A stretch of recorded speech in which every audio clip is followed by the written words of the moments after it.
ঠাকুর চরণ আমার কোটি কোটি প্রণাম জানাই। পরমারাধ্যা জগৎজননী শ্রী শ্রী বড়মা শ্রী চরণ আমার কোটি কোটি প্রণাম জানাই। পরম পূজ্যপাদ শ্রী শ্রী বরদাস শ্রীচরণে আমার কোটি কোটি প্রণাম জানাই। পরম পূজ্যপাদ আচার্যদেব শ্রী শ্রী দাদার শ্রীচরণে আমার কোটি কোটি প্রণাম জানাই।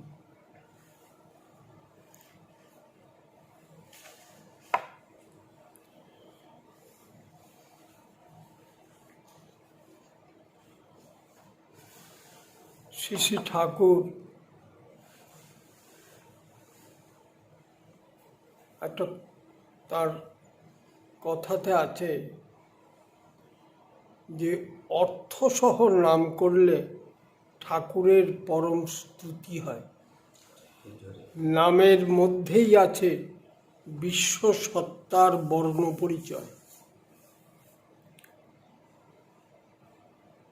তিনি আরও বলেছেন যে অন্তহীন অচ্যুত ইষ্টানুসরণ ও ইষ্টানুপূরণের খেলায় নিরন্তর মত্ত থাকার জন্যই মানব জীবন। আমাদের জীবনের একটা উদ্দেশ্য আছে। পূজ্যপাদ বাবাইদা একটা কথা বলেন যে আমাদের এই জীবনটা বহতা নদীর মতো। সেখানে যদি আমরা কোনো এক জায়গায় বাঁধা না থাকি তাহলে এই স্রোত আমাদেরকে কোথায় নিয়ে যেয়ে ফেলবে তার কোনো ঠিক নাই। এই ব্রহ্মাণ্ডের যে আমরা যা দেখি যে সূর্যের টানে সবাই ধরা আছে, পৃথিবী বলি অন্যান্য গ্রহ বলি যাই বলি, এই সূর্যের আকর্ষণে ধরা আছে বলে তারা কেউ ছিটকে যাচ্ছে না। শ্রী শ্রী ঠাকুর বলছেন যে এটা বলে দিচ্ছে যে আমাকেও কোথাও না কোথাও ওই রকম টানে ধরা থাকতে হবে। মানুষের ভেতরে অনেক রকম দুর্বলতা আছে। মানুষের কাম আছে, ক্রোধ আছে, লোভ আছে, মোহ আছে, মাৎসর্য আছে, এরকম অনেক বৃত্তি প্রবৃত্তি আছে। আবার তাদের ব্রাঞ্চেস সাব ব্রাঞ্চেস আরও বেশি। কখন কিসের প্রলোভনে আমি পড়ব বা কোন আকর্ষণ আমাকে জীবনের সাত্যত পথ থেকে আমাকে ছিটকে নিয়ে যাবে তা আমারও সবসময় জানা থাকে না। এই অসহায়তা মানুষের আছেই। Sometimes man becomes the helpless victim of the circumstances. সেখানে আমাদের কিছু করার থাকে না। এই বৃত্তির ডায়নামিক চেন রিয়াকশান একের পর এক ঘটতে থাকে এবং সেগুলি সব সময় আমাদের আয়ত্তাধীনে থাকে না।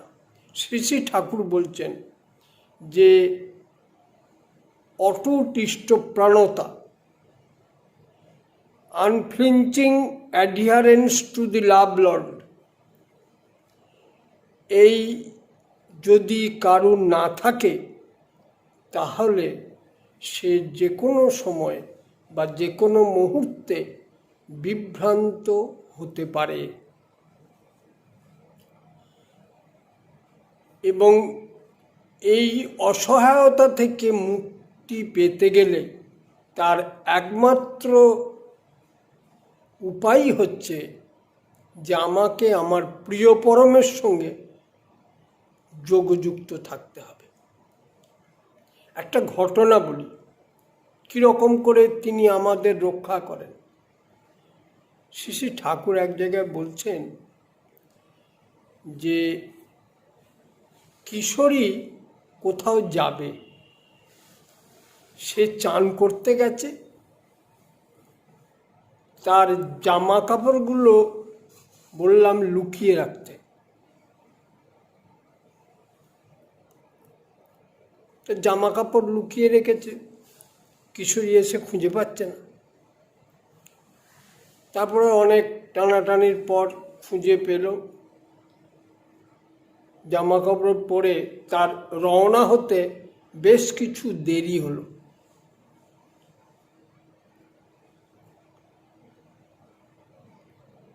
তারপর রওনা হলো।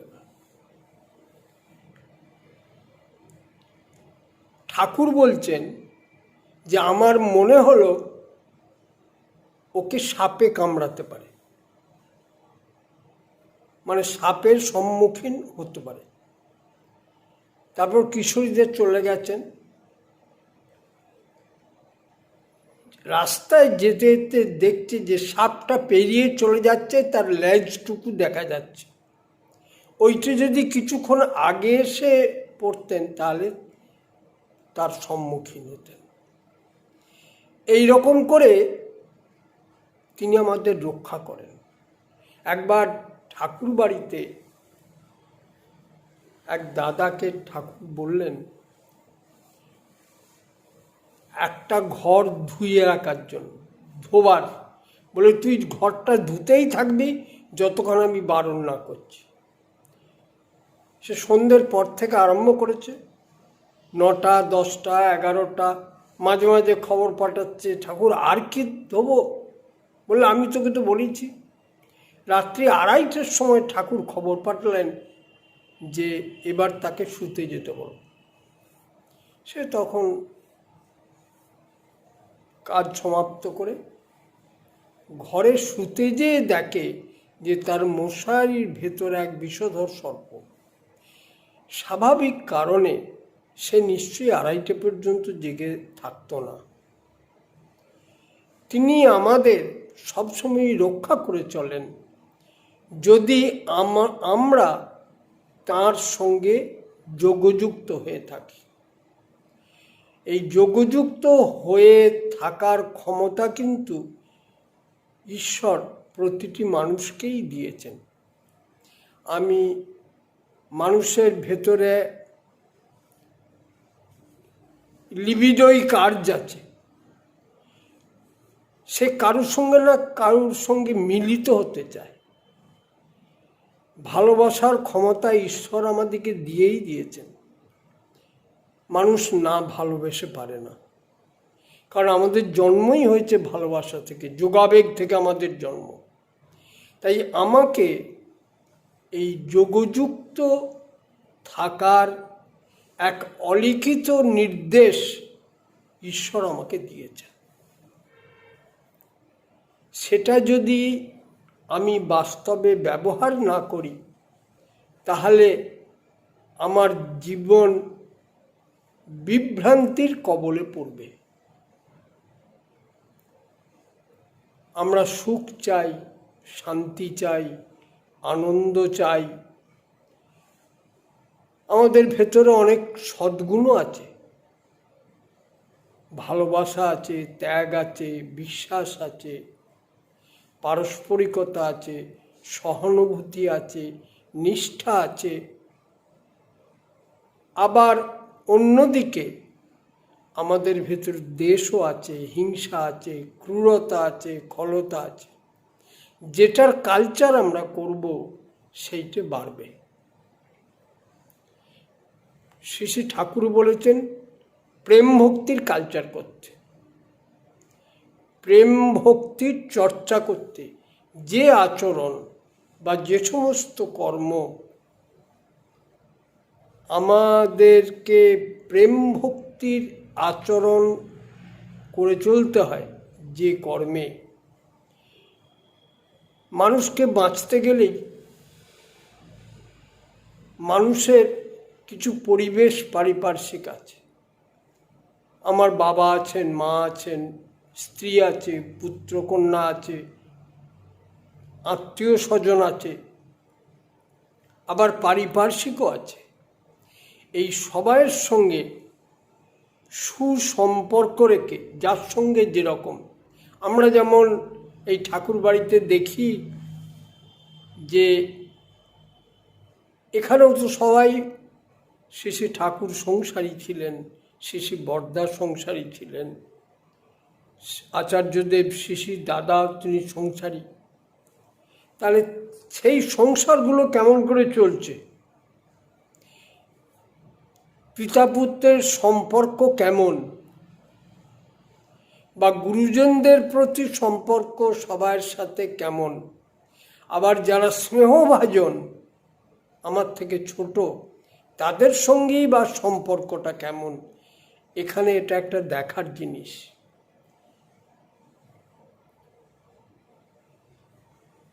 আমাদেরও তো বাবা মা আছে বাড়িতে, কিন্তু এখানে যেটা দেখি যে পিতার সঙ্গে পুত্রের সম্পর্ক, ভালোবাসা, সেবাপ্রাণতা এবং তার স্বস্তি, শান্তি এবং সুস্থতার দিকে যে তীক্ষ্ণ নজর। এই কিছুদিন আগে আচার্যদেব শ্রী দাদা শরীর একটু খারাপ হয়েছিল।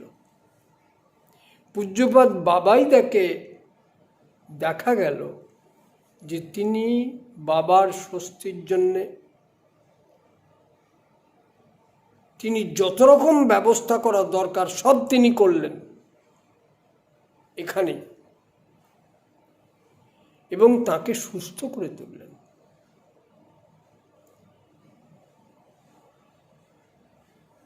পরম পূজ্যপাদ শ্রী বরদা পুরী যাওয়ার পথে একবার ঘাটালে ছিলেন। ঘাটালে যেদিন ছিলেন, ঘাটালের শ্রদ্ধেয় কর্মী ব্রজগোপাল গুরুদা শ্রী বরদার শ্রীচরণে প্রার্থনা জানালেন যে আর একদিন এখানে থেকে গেলে হয়। সেই প্রার্থনা শুনে তখন শ্রী বরদা বললেন যে দেখ, আমার এখন বয়স হয়েছে, সেই জন্যে শ্রী দাদার কথা বললেন যে ও এখন যা বলে আমি তাই শুনি, আর তোদেরও সেই রকম শুনে চলা উচিত। শ্রী ঠাকুরের বেলাও এই জিনিস আমরা দেখেছি যে শ্রী বরদা কীরকম করে ঠাকুরকে স্বস্তিতে রাখার জন্যে কীরকম করে তার সেবা যত্ন পরিচর্যা তিনি করে গেছেন।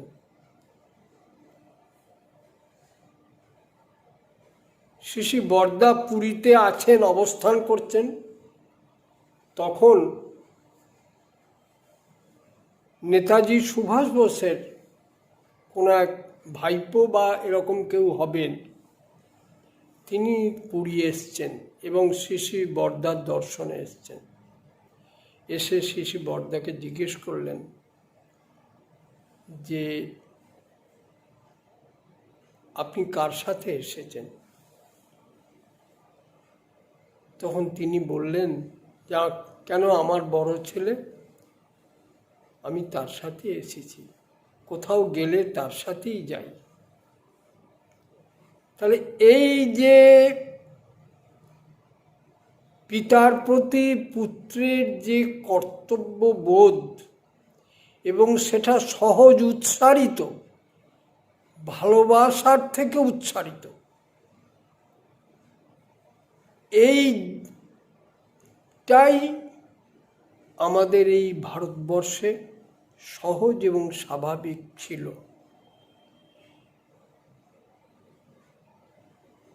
পিতার স্বস্তি সাধনটাই পুত্রের সাধনা।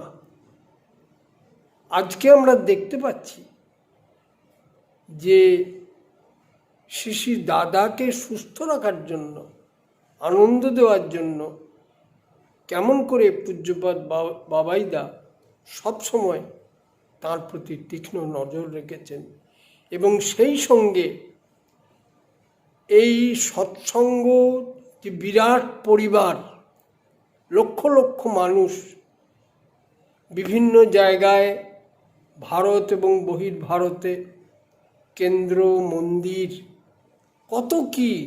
কত জায়গায় কত রকম কাজ চলছে, দীক্ষা চলছে, সবই কিন্তু পরিচালনা করে চলেছেন পূজ্যপাদ বাবাই দাদা। এবং এটা শ্রী দাদারই নির্দেশ বা ইচ্ছায়। কোনো কিছু বিষয়ে শ্রী দাদার চরণে নিবেদন করতে গেলেই তিনি বলতেন বাবাইদের কাছে যাওয়ার জন্য। এই যে সম্পর্ক এবং এই পরিবারের মধ্যে যে পারস্পরিকতা, সহজ ভালোবাসা, এইটা একটা দেখার মতো জিনিস। যে ছেলের সাথে বাবার সম্পর্ক, মায়ের সাথে ছেলের সম্পর্ক, নাতি নাতিদের সঙ্গে তাদের ঠাকুমার সম্পর্ক, এই জিনিসটা এত আনন্দদায়ক, মানে এত স্বস্তিপূর্ণ, এবং সেটা যেন দেখে উপভোগ করতে ইচ্ছা করে যে এইরকম সংসার। মানুষ কত সংসারে জ্বালা যন্ত্রণা দুঃখ কষ্ট ভোগ করে, পিতামাতার প্রতি ছেলে কর্তব্য করে না, পিতামাতাকে কষ্ট দেয়, বা আত্মীয় স্বজনের প্রতি কর্তব্য করে না, এই আমরা বাইরের জগতে দেখতে পাচ্ছি। অবাধ্য সন্তান, তাই নিয়ে বাবা মায়ের কত দুঃখ। কিন্তু এখানে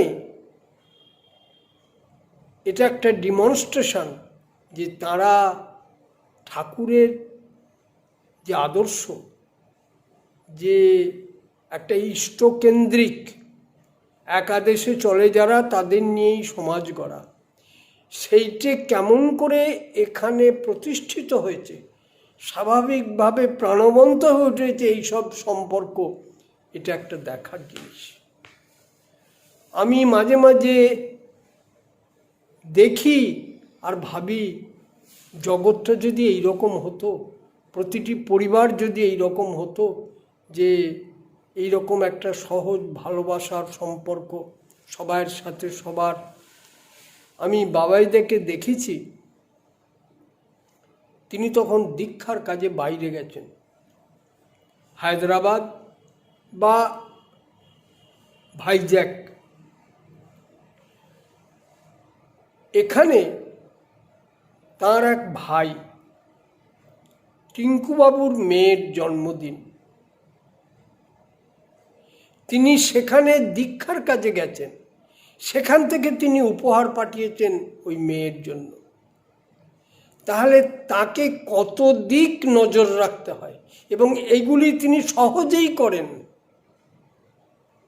প্রতিটা মুহূর্তে দেখি যে এই গোটা আশ্রম, তার পরিবার এবং সংশ্লিষ্ট যারা যারা আছেন, তাদের প্রতি যা যা করণীয়, এবং আশ্রম পরিবেশকে সম্পূর্ণ নিরাপদে রাখা, নিয়মাধীন করে রাখা, সব তিনি কেমন করে করে চলেছেন। আমরা তো পরমদয়াল শ্রী শ্রী ঠাকুরকে গ্রহণ করেছি, তার আশ্রয় লাভ করেছি, এটা তো জন্ম জন্মান্তরের সৌভাগ্য। এটা যেমন সৌভাগ্য, সেরকম তার নির্দেশিত পথে যদি প্রতিটি পরিবার গড়ে না ওঠে, ইষ্টপ্রাণ না হয়, যজন যজন ইষ্টভীতি পরায়ণ যদি না হয়, তাহলে আমাদের জীবনের সার্থকতা কোথায়? ব্যক্তি, দম্পতি, গৃহ, সমাজ, রাষ্ট্র। ব্যক্তি যদি ঠাকুরের না হয়ে ওঠেন।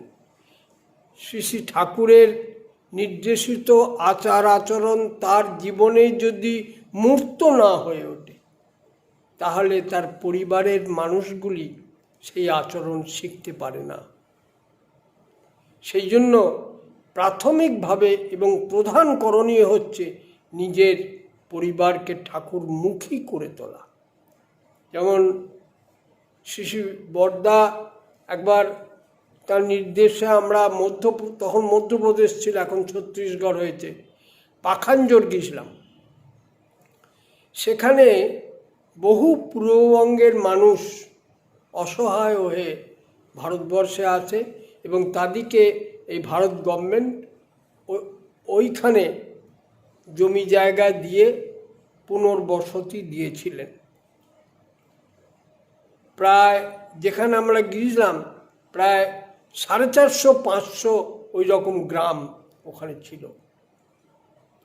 বহু গুরু ভাই ছিল ওখানে। ঋত্বিকও ছিলেন, কিরণ বিশ্বাসদা বলে একজন। শিশু বর্দা আমাদেরকে বললেন, শোন, প্রতিটি গুরু ভাইয়ের বাড়ি যাবি, যে আগে দেখবি তার ঘরে ঠাকুরের আসনটা কেমন করে রেখেছে। ঠাকুরের আসন যেমন করে আমরা রাখি বা যেমন করে রাখতে হয়, তেমন করে যদি না রাখে, তাহলে তোরা দাঁড়িয়ে থেকে ঠাকুরের আসনটা ঠিক করে দিবি। আমরা প্রতিটি বাড়িতে গেছি যেখানে ঠাকুরের আসন সুন্দর করে সাজানো আছে, সেখানে তো আছেই। যেখানে নাই, আমরা দাঁড়িয়ে থেকে নিজেরা ব্যবস্থা করে ঠাকুরের আসন ঠিক করে দিয়েছি। একটা ঘটনা বলি। শ্রী শ্রী ঠাকুর থাকাকালীন কেউ শ্রী শ্রী ঠাকুরের যিনি সবসময় সেবা করতেন, অনেকের মধ্যে সরোজিনী মা, তার সম্বন্ধে কিছু অভিযোগ ঠাকুরের চরণে নিবেদন করছে। ঠাকুর বসে বসে শুনছেন। এই যে অভিযোগ করে যাচ্ছে, এই করাকালীনই পরম পূজ্যপাদ শ্রী শ্রী বর্দা ঠাকুর ঘরে ঢুকলেন।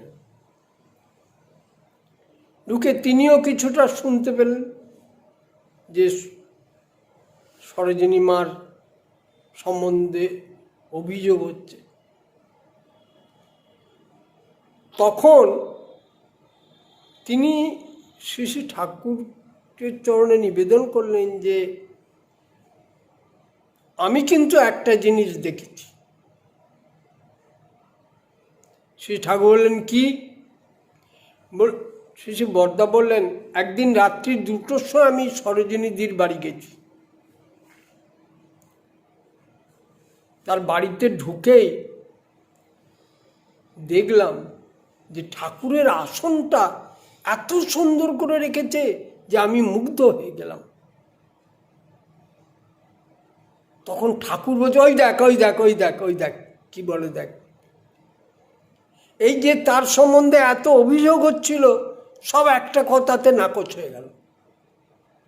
ঠাকুরের আসনটা তিনি সুন্দর করে রেখেছেন। সেই জন্য প্রতিটি বাড়িতে ঠাকুরের আসন খুব সুন্দর করে রাখা উচিত। আমি যেমন আমার যেরকম ঠাকুরের প্রতি টান, ভালোবাসা, অনুরাগ, ঠাকুরের আসনটাও সেই রকম থাকবে। তিনি আমার গৃহে প্রতিষ্ঠিত, তিনি আমাদের প্রিয়পরম, সর্বক্ষণের সঙ্গী। আমরা যাদিকে আপনজন বলি, বাবা মা ভাই বোন বন্ধু যাই বলি, স্ত্রী পুত্র, এইসব আপনজন সবই আজ আছে কাল নেই। আমি কাউকে চিরকাল ধরে রাখতে পারবো না, সে ক্ষমতা আমার নেই। কিন্তু আমার পরম দয়াল শ্রী শ্রী ঠাকুর, তিনি সবসময় আমার সঙ্গে থাকেন। তার দয়া আমার অস্তিত্ব যতদিন আছে, তার দয়া আমি অনুভব করব। আমি এখন এখানে একটা কথা আছে,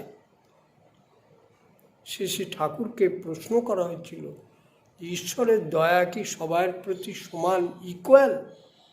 ঠাকুর বললেন ইকুইটেবল, ইকুয়াল নয়। আমি যেমন তার প্রতি, তিনিও তেমনি আমার প্রতি। আমার নিষ্ঠা, ভক্তি, ভালোবাসা যতখানি আমার প্রিয় পরমের প্রতি, তার দয়াও আমি তেমনতর লাভ করব। সেই জন্য আমরা যে তার আশ্রয় লাভ করেছি, এই যে লক্ষ লক্ষ মানুষ আজকে তার আশ্রয়ে আশ্রিত হয়ে নিজেদের জীবনযাত্রাকে তন্মুখী করে তোলার যে প্রচেষ্টা চালিয়ে যাচ্ছে, যে আমরা সবাই ঠাকুরের হয়ে উঠব, তিনি যেমন চান তেমনটা হবে। আমার খেয়াল খুশি মতো চলবার জন্যে আমি তার আশ্রয়ে আসিনি। ঠাকুর বললেন চেস্ট ওয়াইফ আর ডিভোটি, এই দুটো হচ্ছে এক ক্যাটাগরি। পতিপ্রাণা নারী যেরকম সে স্বামী ছাড়া কিছু জানে না, সেরকম আমার জীবনে ঠাকুর ছাড়া কেউ অত আপন নেই।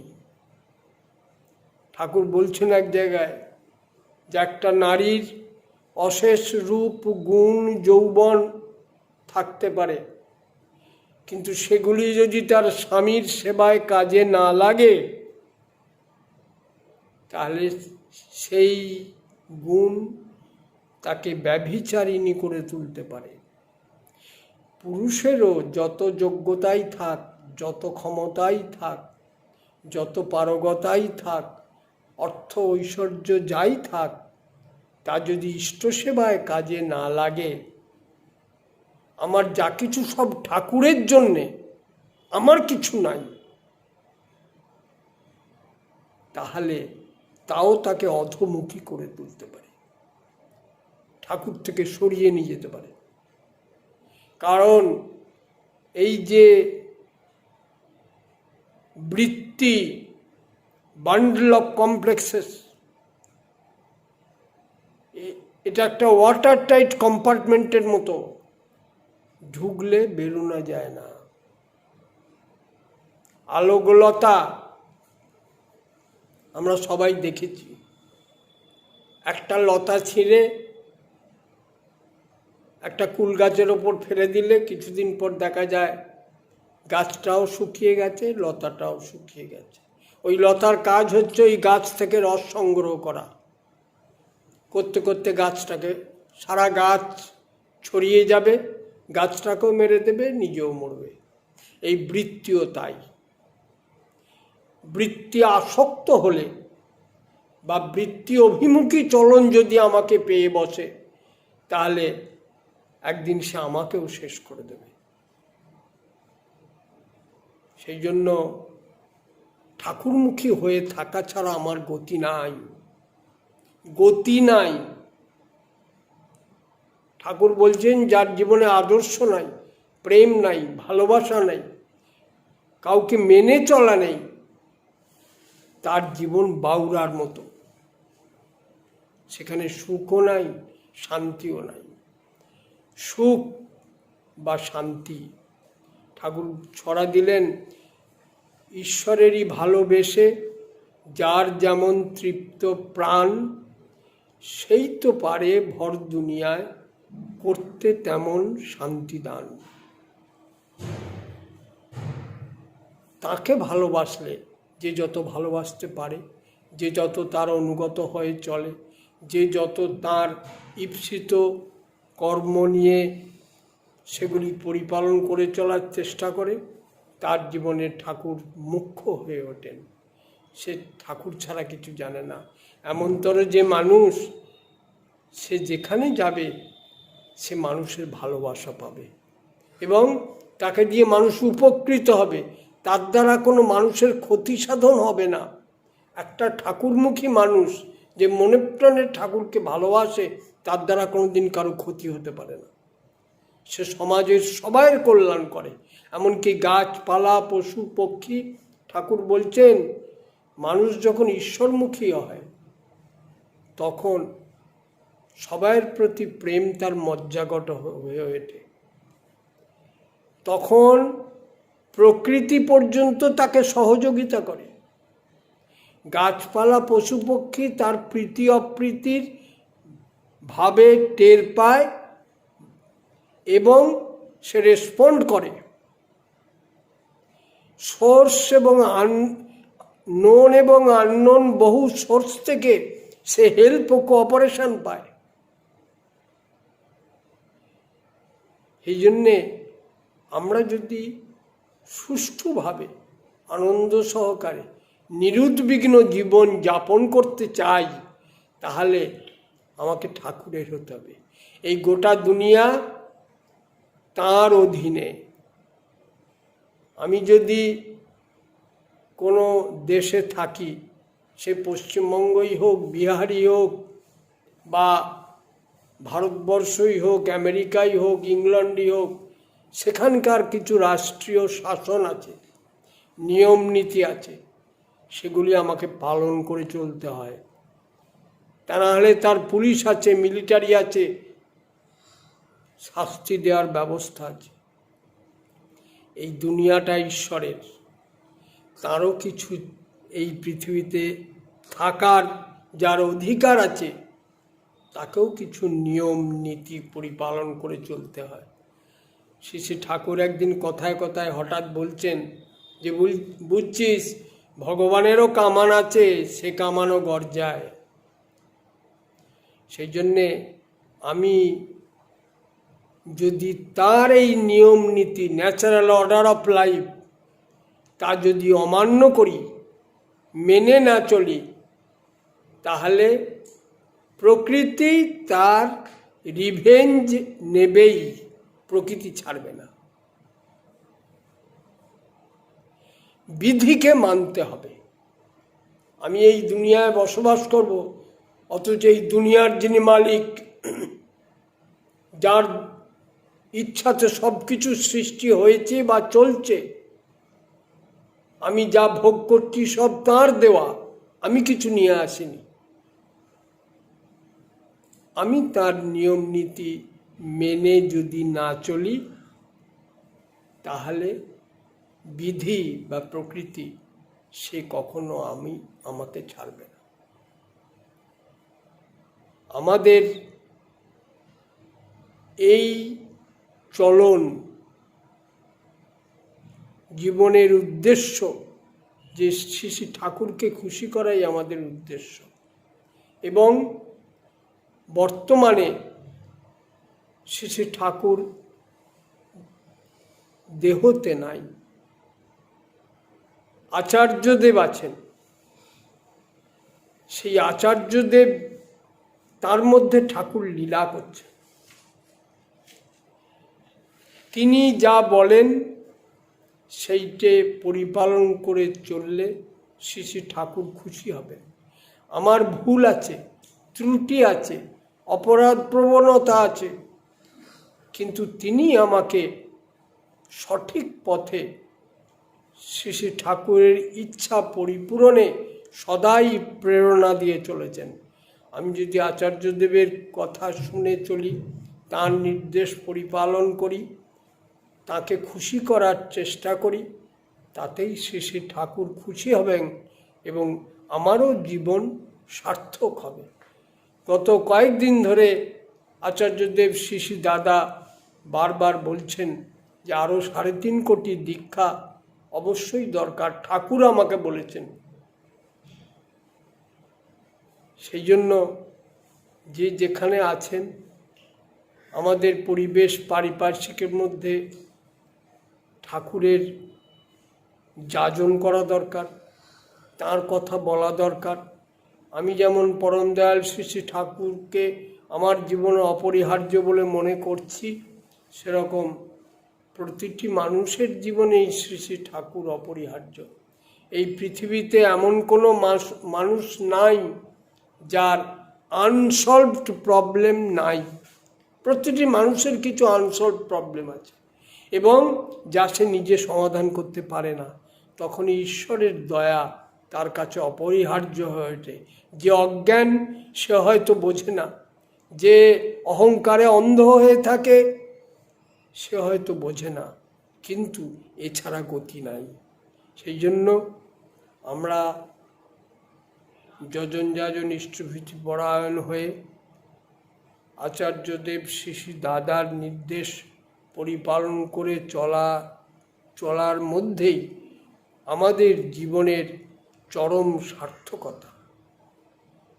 পরমপিতার আতুল চরণে প্রার্থনা করি আপনারা সবাই ভালো থাকুন এবং শ্রী শ্রী ঠাকুরকে খুশি করার যে অন্তহীন প্রচেষ্টা, সেই প্রচেষ্টায় আমাদের জীবন যাতে মেতে ওঠে সেইভাবে আমরা চলব, আমার পরিবারের প্রত্যেকটি লোক চলবে এবং পারিপার্শ্বিক সেই চলনে আমি উদ্বুদ্ধ করে তুলব। জয় গুরু।